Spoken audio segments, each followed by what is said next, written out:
მოგესალმებით რიბაკებო. მოგეხსენებათ ახლა ვიდერით წავა გუგუნი, დაიწყო უკვე შამაიამ და აი როგორ თევზავთ ხოლმე. გაჩვენებთ. დაუშვათ, ავიღოთ ეს ჯოხი, ქვივერი არის ეს აღებული, რომ მარტივად ასახმელი იყოს, მსხვილი ძუა ვიღე და inline მონტაჟის დროს ვიყენებ ხოლმე აი ასეთ ანტი-ამხლარს ვეძახით აი ამას. ეს არის ტრუბა, შიგნით არის დირკა და დავიწყოთ ახლა აწყობა. ჩავუყაროთ ზედა მხარეს, რომელიც მოკლეა.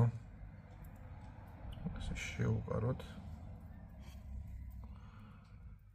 გამოვიდა მეორე მხარეს.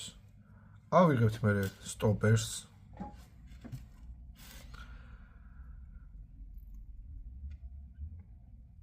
ჩამოვაცოთ. და გადავიტანოთ ძუაზე.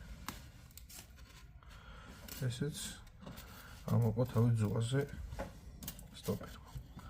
ვიღებთ ასეთ რვიანას, 800 მიურკას რო ეძახით. რვიანა. და მივაყავთ. რა თქმა უნდა, კვანძის დროს ვასველებთ აუცილებლად, რომ არ გავაფუჭოთ ძუა ან წნული, რითაც დევზავთ ხოლმე. ახლა რობითად ერთ კვანძს გავუკეთებ. ზედმეტს მოვაჭრით. ამ სტოპერს თავისთავად ჩამოვწევთ ბოლოში. და ეს არის მოძრავი რა, ეს დაცურავს შიგნით. ახლა ვიღებთ სადავე ძუას, ესეც მსხვილი ძუაა ვიღე.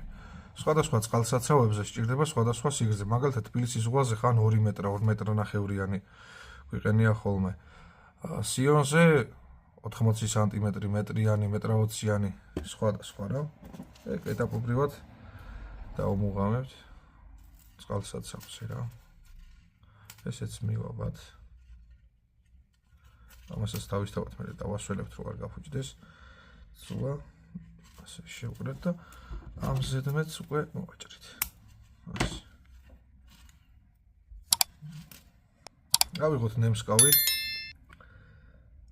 და ესეც ვუკეთოთ მონტაჟს.